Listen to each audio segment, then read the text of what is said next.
Gente, então, muito bom dia, é um prazer estar com vocês.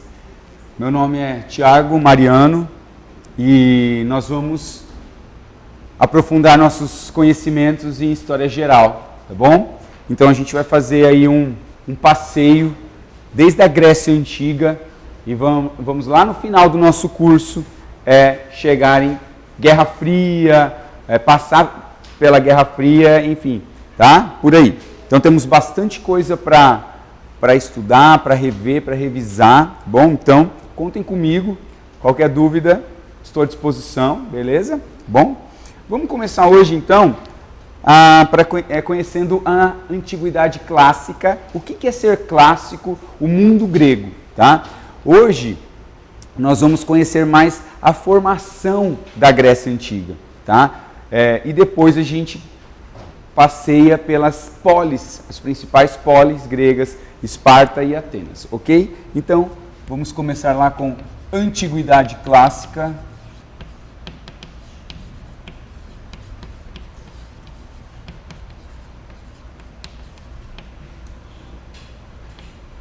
O mundo grego. Vou dividir o quadro aqui, gente.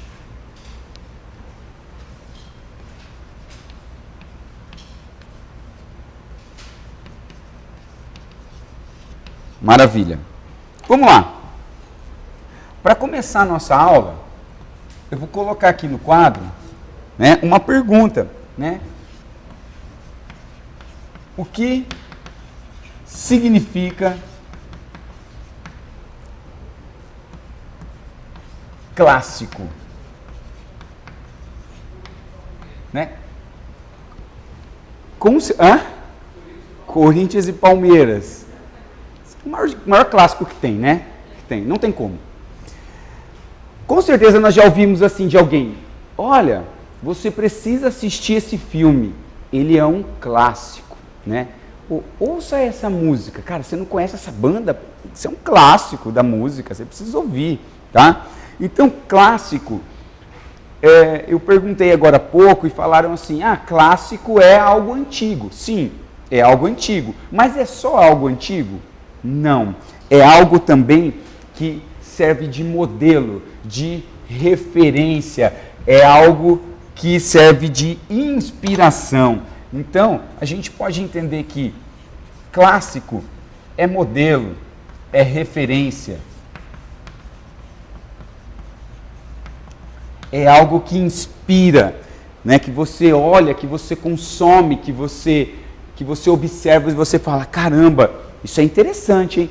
Isso serve, tá? Então, a Antiguidade Clássica é um período que a gente logo já sabe que tem muito agora na nossa sociedade que veio de lá, que inspirou muitas instituições, que inspirou muita forma de pensar, tá bom? Então, é um modelo, é uma referência, ok? Beleza? Bom, qual que é a influência, então, da civilização grega?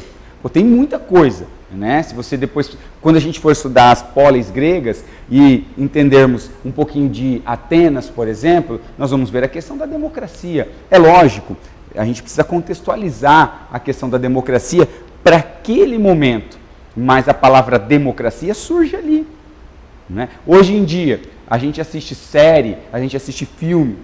Será que se lá na Grécia não tivesse o teatro, hoje em dia nós teríamos séries, nós teríamos filmes, nós teríamos novelas, né? E tantas outras questões. Aí depois os romanos e assim por diante. Por isso que esse período, a Antiguidade Clássica, tem a ver com Grécia e Roma Antiga. Mas não fomos só nós que bebemos na fonte dos gregos. Temos também outros povos que, tal qual a gente, né, e muito antes da gente, também experimentaram essa Antiguidade Clássica, como, por exemplo, se a gente vê lá, Alexandre o Grande, quando a Macedônia domina a Grécia, né, nós vamos ver isso, ou o próprio Júlio César, imperador romano, né, eles se colocavam como herdeiros da cultura grega, né? O Alexandre o Grande é muito curioso, porque quando os macedônios chegam e dominam a Península Balcânica, a Grécia, ele ele fala assim, cara, tem coisa aqui muito boa. Eu não posso destruir tudo isso. Né? E que vai dar origem a uma cultura que a gente conhece como cultura helenística. Tá? Então, a civilização grega influenciou muitos povos. Então, a influência grega, da civilização grega, tá? Tem a ver com a origem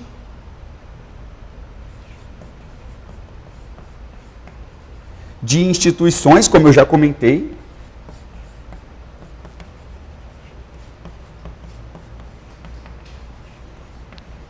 e também identidade, tá?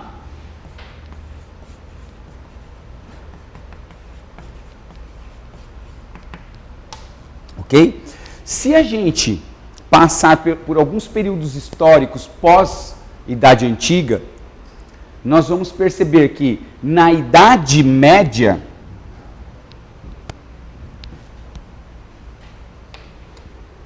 que é outro período que nós vamos estudar,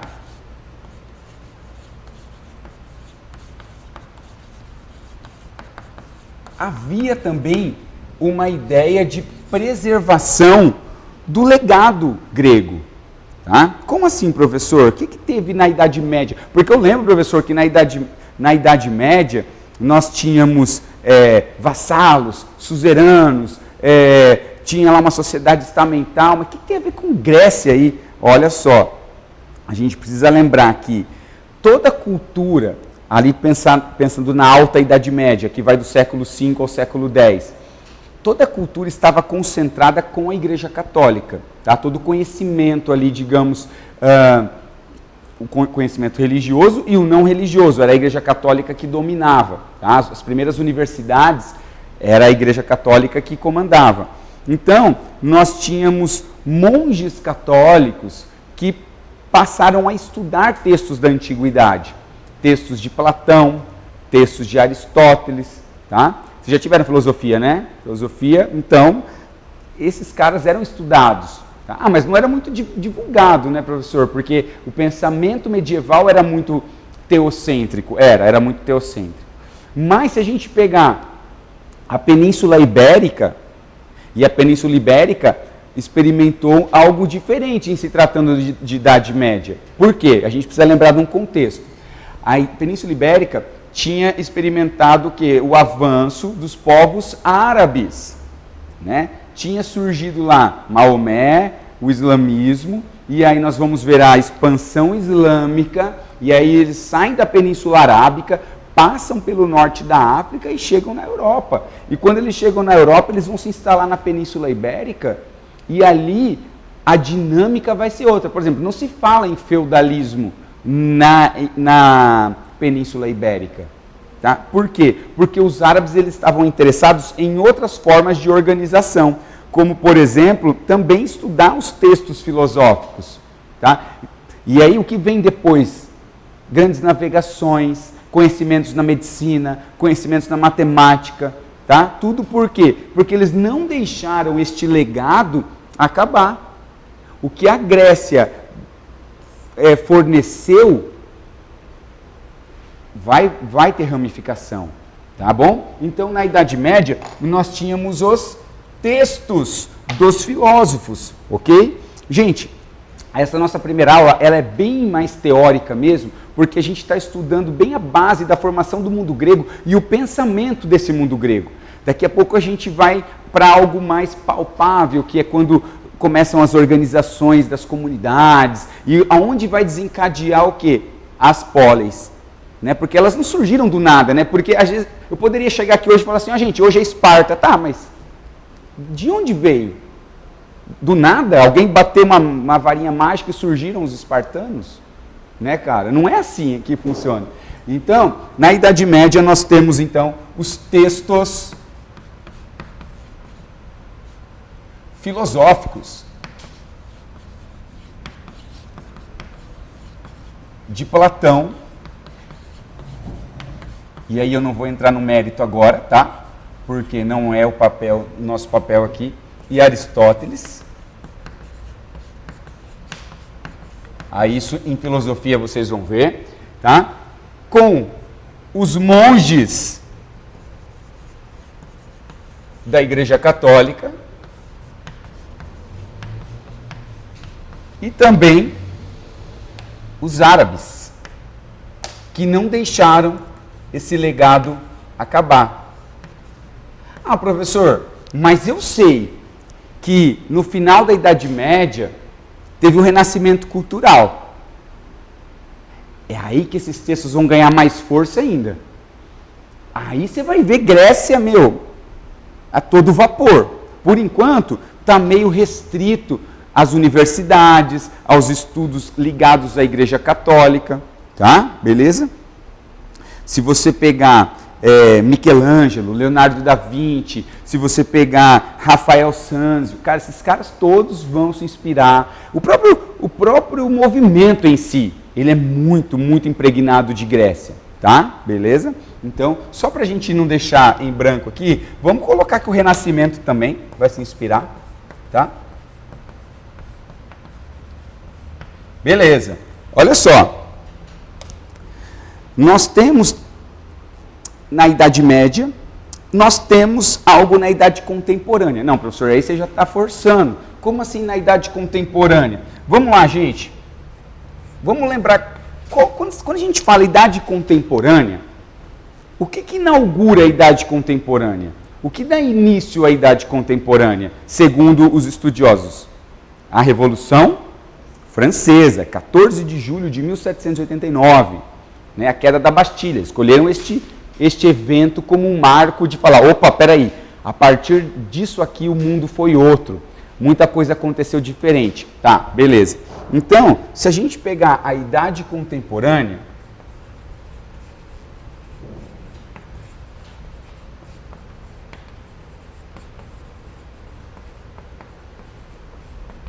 o que nós temos na Idade Contemporânea, principalmente na Revolução Francesa, que nos remete à Grécia Antiga?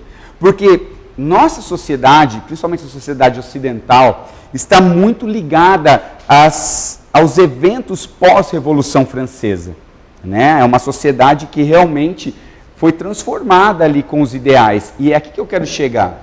Quais são os principais ideais da Revolução Francesa? Lembram?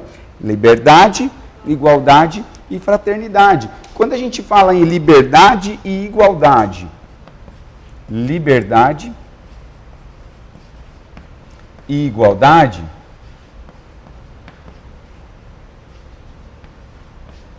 eu não posso relacionar liberdade e igualdade à democracia. Claro, na França, naquele momento, era um contexto, tá? Guardadas as devidas proporções, mas tem a ver sim com democracia.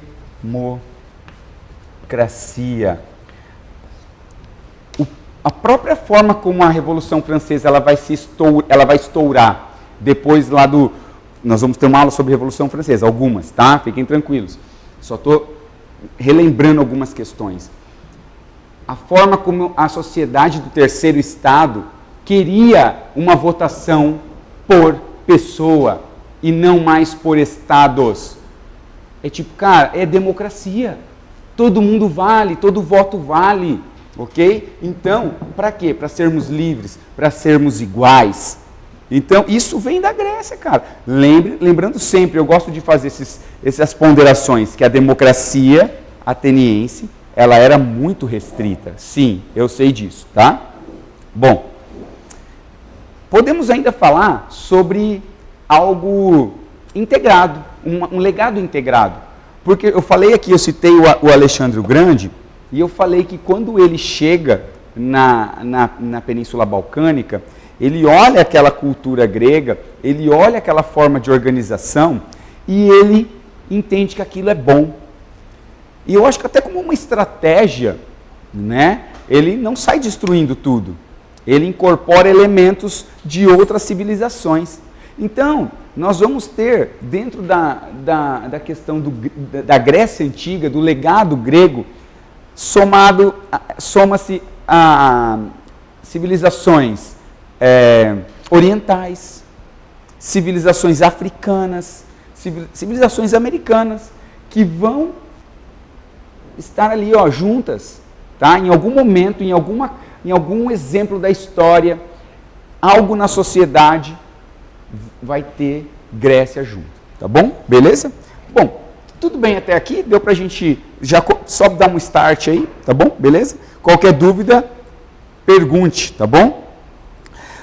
Vamos falar o seguinte, hoje em dia, eu poderia dar muitos exemplos, tá? Mas eu quero sintetizar em um só, tá bom? Depois a gente, durante as nossas aulas, nós vamos ramificar um pouco mais. Então, o legado grego hoje.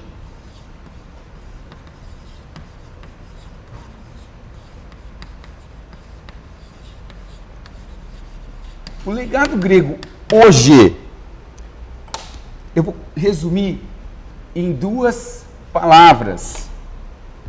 Pensamento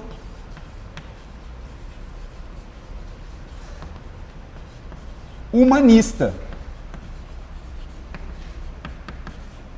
Vamos lá.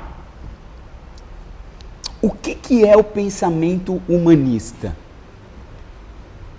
O pensamento humanista está ligado ao uso da razão.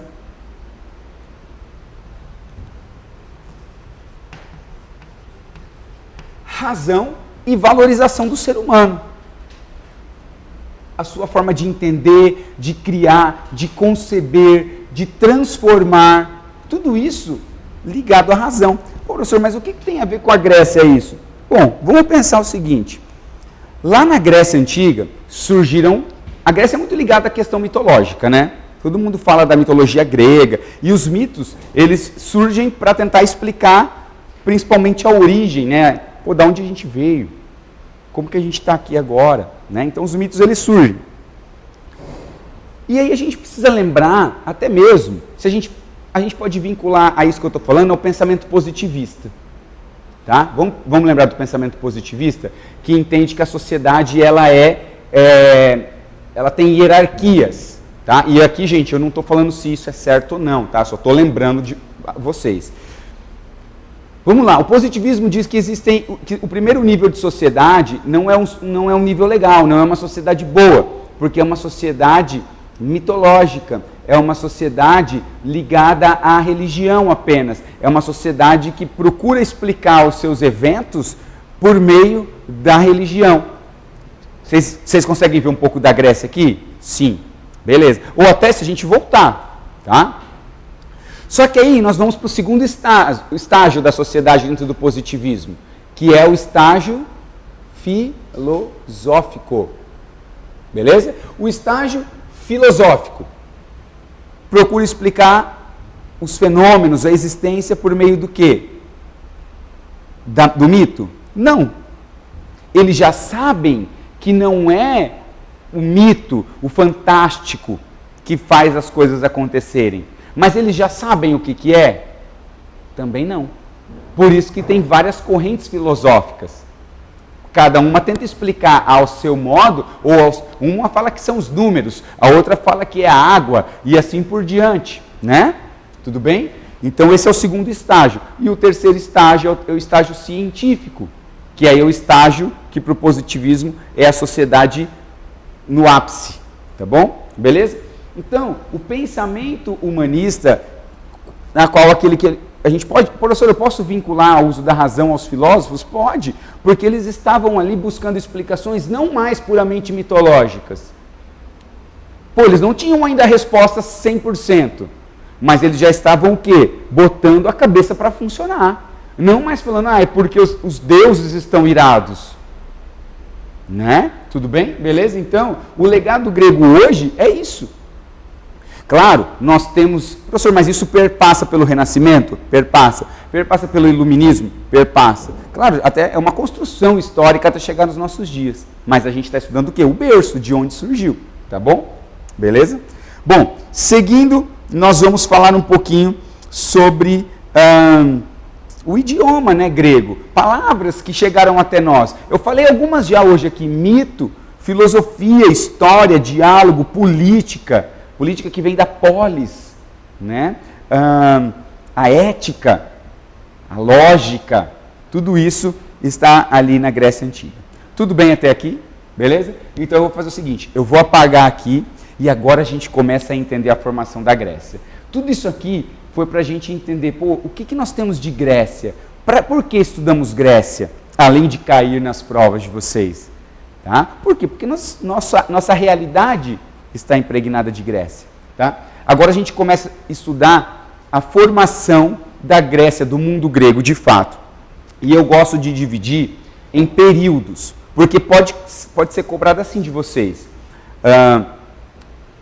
Sobre a Grécia Antiga, assinale o que for correto. Um exemplo, tá? Aí tá lá, no período pré-homérico, aí a questão dá um exemplo de alguma coisa. E aí você precisa saber se aconteceu aquele evento, se realmente foi no período pré-homérico, ou foi no período homérico, ou foi no período arcaico, ou foi no período clássico, ou foi no período helenístico. São 5 períodos, tá? Então hoje a gente começa a aprofundar um pouquinho dentro do período pré-homérico, e aí depois a gente segue a nossa jornada, tá? Beleza? Qualquer dúvida, gente, interrompam aí, ok? Eu vou apagar aqui rapidinho o quadro, para eu fazer desde o começo o período pré-homérico para vocês.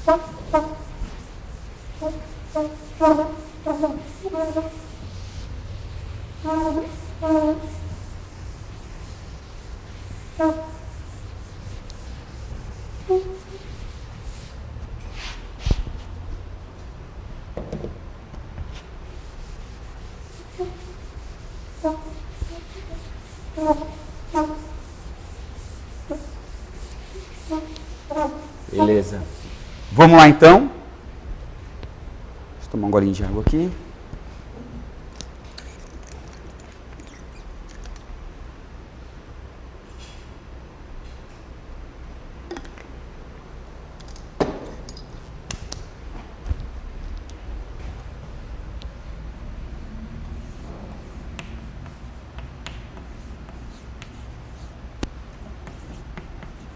Período pré-homérico.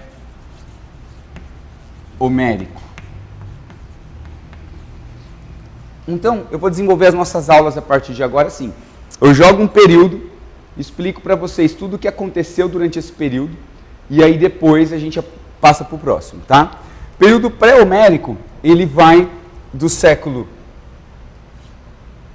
20 antes de Cristo, vou fazer um A menor aqui, até 12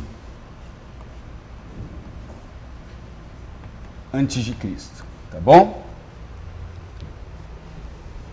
Vamos lá. Esse período pré-homérico, ele também, vocês podem encontrar ele nas avaliações, nas questões, com outro nome. Aí, para vocês não estranharem, eu coloco aqui. É também chamado de período creto-micênico. Creto-micênico, tá? E esse período é o que a gente inaugura o desenvolvimento do chamado mundo grego. É aqui que começa o mundo grego, tá? Dentro da história. Essa formação do mundo grego, ok? E a gente precisa entender o seguinte, o mundo grego, então, início do mundo grego. Esse mundo grego que a gente tanto fala, nossa, professor, mundo grego, Grécia Antiga, é muito complexo, né? Não tem nada a ver com a Grécia de hoje, realmente. É outra coisa, outra organização. Esse mundo grego, ele não tinha unidade política. É a primeira coisa que a gente precisa lembrar. O mundo grego não possuía unidade política.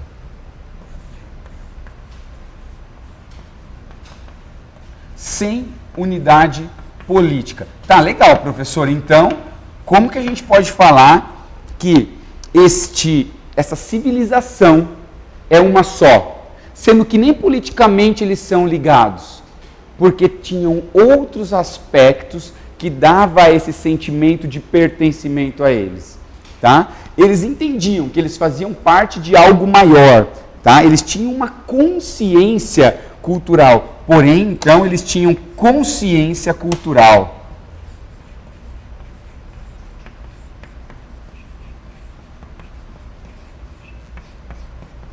Eu acho muito fascinante como o mundo grego se desenvolveu e como essa consciência cultural se fez presente. Por quê? Porque como é que era a Grécia? Vamos pensar na Península Balcânica, o que explica também eles não terem unidade política. Como que é a Península Balcânica? A Península Balcânica é um terreno muito acidentado, com muitas montanhas, né? E é uma península, logo ela tem água por 3 lados, tá? Península, água por 3 lados. Ok, essas montanhas, elas vão acabar sendo barreiras naturais e que impedem o contato entre povos, o contato frequente, né? Então, assim, quando nesse período aqui, e após esse período, outros povos foram chegando até a Península Balcânica e eles foram se instalando em determinadas regiões, eles acabaram sendo separados pelas barreiras naturais. Tá, então o que dá unidade para eles se eles não existia um rei, o rei da Grécia, o imperador da Grécia? Não, isso não tinha, tá? Cada cidade, estado, cada polis vai se desenvolver de forma autônoma, tá? Mas a consciência cultural era muito forte, ok? Vamos lá então. Então, a própria geografia grega fazia com que essa unidade política não fosse possível, tá bom? Outra coisa interessante, tá? Havia nessas sociedades um intercâmbio, um contato e um intercâmbio. Por quê?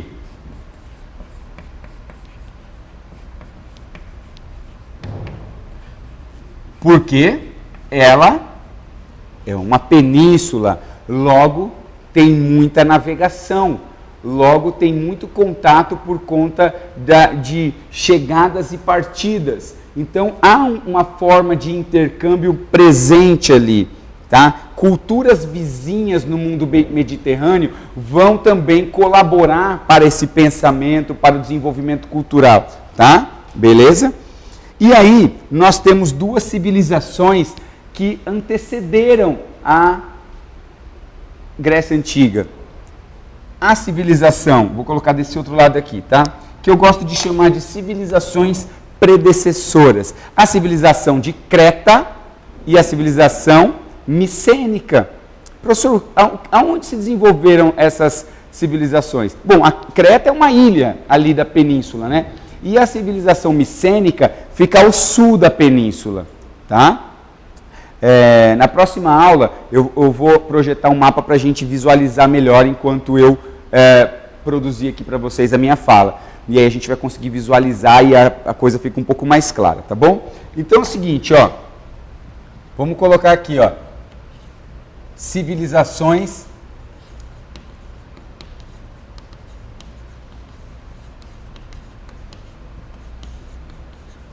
predecessoras, né, que vieram antes. Por isso o nome creto-micênico. A civilização, né, então se cair lá na prova, a civilização minoica. Civilização minoica foi uma civilização que antecedeu a formação da Grécia Antiga. Sim. Professor, você não falou cretense? É a mesma, tá? Então, ó, civilização minoica. Professor, por que tem esse nome de minoica? Por conta de uma lenda muito interessante. Eu já dou uma explicadinha para vocês. Na ilha de Creta. E a civilização micênica.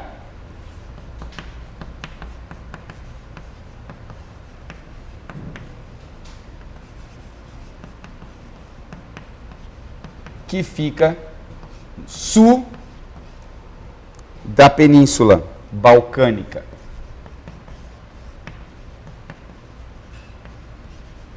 Tá. Por que tem o nome minoica? Por conta de um rei. sul da Península Balcânica. Essas duas civilizações são importantes, tá? Antes da Grécia Antiga. Tinha um rei chamado Rei Minos, tá? Ali. Professor, existiu mesmo esse rei? Ou é só a lenda? Não.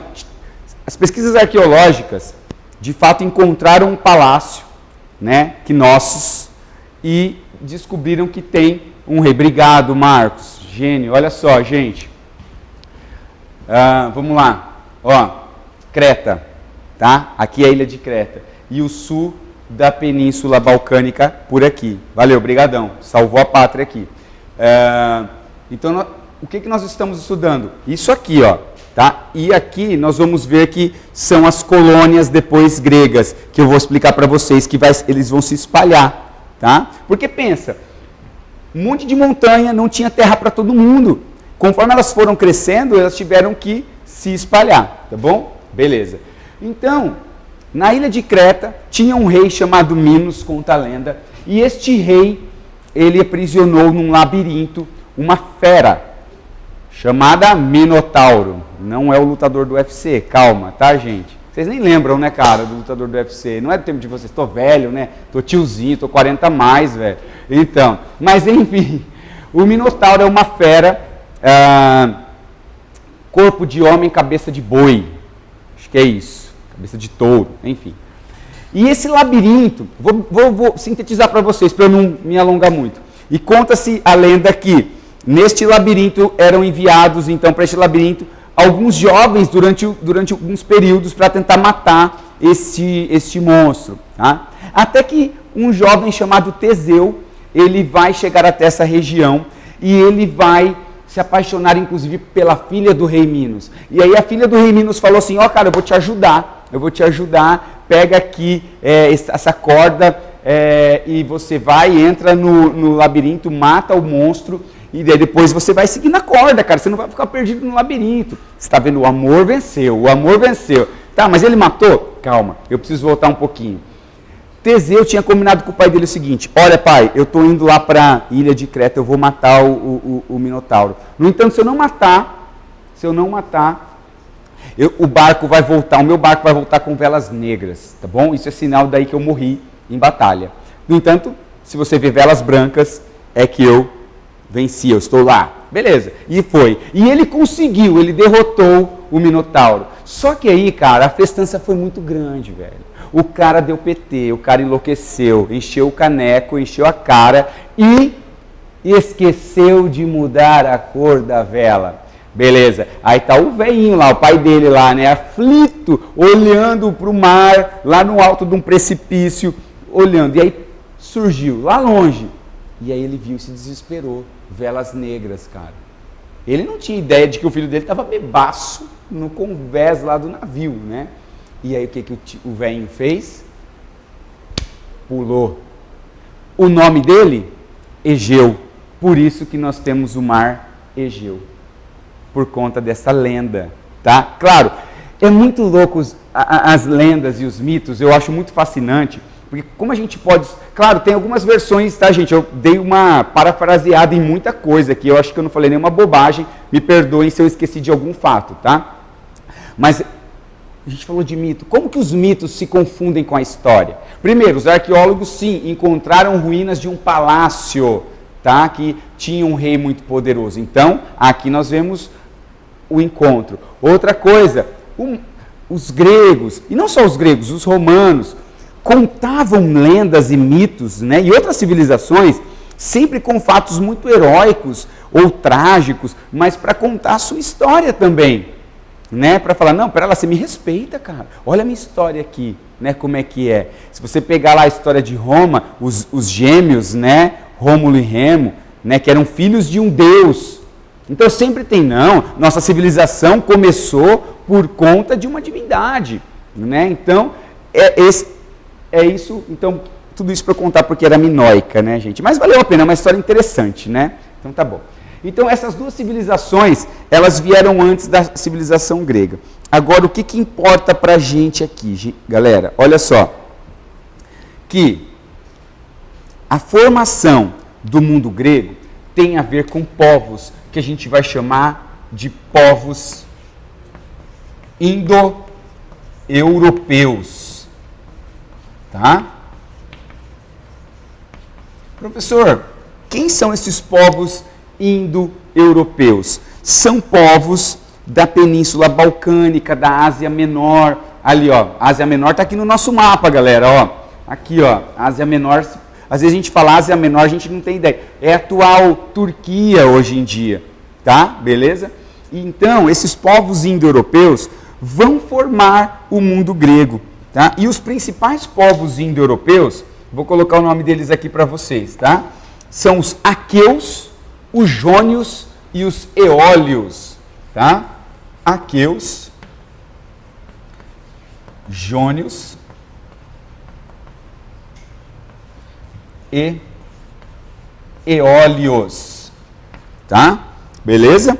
Bom, podemos colocar também mais um aqui. Não coloca aí aqui não. Aqueus, jônios, eólios e dórios. Dórios. Aqui a gente começa a entender a formação da Grécia. Por quê?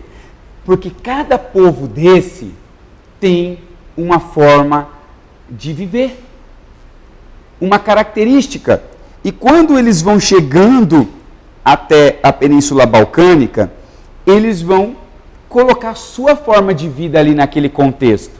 É lógico que eles vão desenvolver também por conta das circunstâncias geográficas. O grupo que se instala, por exemplo, em uma ilha ou em um terreno muito montanhoso, a não ser que você fosse um Inca, você não conseguia plantar na montanha. Os Incas conseguiam. Os Incas eram um caso à parte, né? Inteligentíssimos. Mas naquele momento ali na Grécia Antiga, não haviam técnicas para se plantar na montanha. Então, o comércio marítimo vai ser importante. E também a troca entre civilizações. Por quê? Entre cidades. Porque também tinham vales férteis, né? Então, havia essa troca. Esses povos tinham características muito diferentes. Os dórios, por exemplo, eles eram muito ligados ao militarismo. Logo, a gente já sabe que eles vão ajudar a formar que nação grega? Esparta, velho. Qual é a nação forte da Grécia Antiga em se tratando em militarismo? Esparta, tá? Já os atenienses vão receber influência dos jônios, dos aqueus, tá? Buscando outras virtudes. Ah, mas então eles não sabiam lutar? Sabiam também, tá? Mas não era o forte deles, ok? Deixa eu ver o que mais aqui que eu posso contribuir com vocês. Deu horário? Então acho que eu posso fechar por aqui hoje. Cara, eu não ouvi. Desculpa. Desculpem, gente. Me avisem, tá? Não vou ficar... Fala assim, ó. Tá bom? Beleza? Não vou ficar bravo, não. Tô empolgado aqui. Esqueci. Gente, eu espero que, pelo menos pra gente startar, tá? Prometo que vai ficar melhor. Eu sei que esse começo é meio travado, mas a coisa vai deslanchar. Contem comigo. Um abraço e até a próxima, tá bom?